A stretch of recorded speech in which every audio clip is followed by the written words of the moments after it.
As far as dealing with victims goes, just last week, a woman said to me that she would be voting for me because you screwed up her case. I said, when? When he was a defense attorney? No. When he worked for you as a prosecutor. No matter how many times we called him, we could not get a return phone call. And that was not the first time we had problems with you and victims. Thank you. Can I rebut that? Go ahead, Mr. Rubin. You have a 60-second rebuttal. Thank you.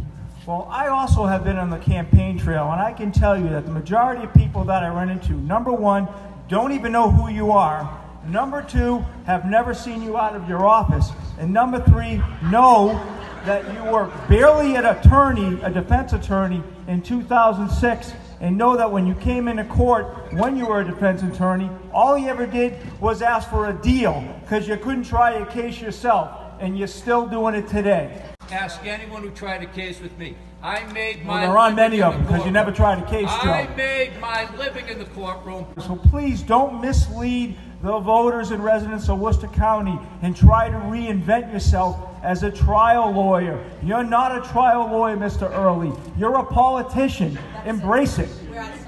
And you know this, and you know this to be true. When you worked in my office, and if it was such a bad office, I don't know why you asked for your job back so many times.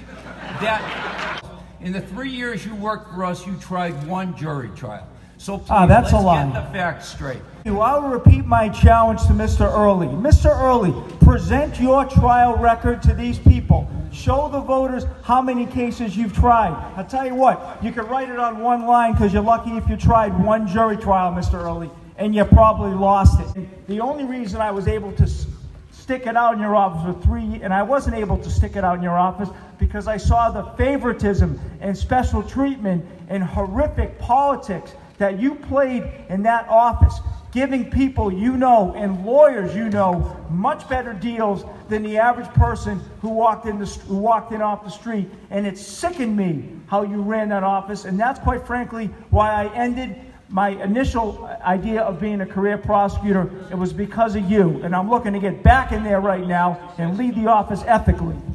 Thank you. And I suppose that's why you donated to my campaign after you left, because it was being run so poorly. I felt bad for you, Joe. Mr. Rubin, let's say it like it is. You've given 4 different reasons for leaving that office, and you and I both know why you weren't hired back. Are these the same funds that you used to buy a Zamboni? Please tell us how buying a Zamboni is going to help the youth in Fitchburg and in Leominster and in Dudley who are suffering from drug addiction. With regards to a Zamboni, I got a request. We didn't buy a Zamboni. I got a request from the city of Worcester to buy an ice machine that would help give kids clean ice, safe ice behind Worcester City Hall, and hundreds of thousands of people have used that. Well, Mr. Early, I need to tell you something. That is, an ice machine is a Zamboni. Mr. Rubin, your whole campaign has been a negative campaign. Your whole campaign, you focused on 1 or 2 issues, and you've used tragedies for your political gain. You should be ashamed of yourself. Mr. Early, what you said for that man who was not a gentleman because he murdered a police officer was, on a radio show, prison didn't work. He's still committing crimes, so what can we do? Let's try another approach.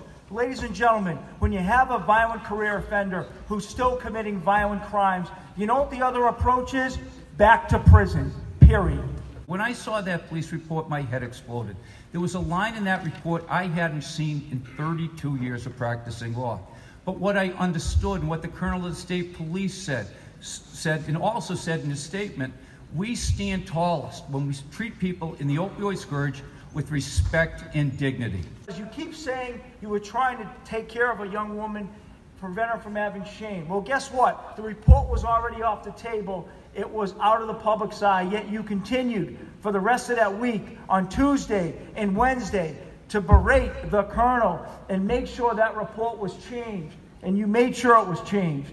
Can you point to any group in law enforcement or first responders or any organized group you would be working with who have endorsed your candidacy? Well, political endorsements are just that, political endorsements. And what I stand for is to get politics out of the district attorney's office. And that's exactly the type of statement that I want to remove from this office. Those endorsements are merely a representation of the politician that you are, sir. By the rules, Mr. Early, you now have 60 seconds to respond, and then that is it for that question. Yes, I'm in bed with the police, the nurses, the fire. I guess that's a resounding no.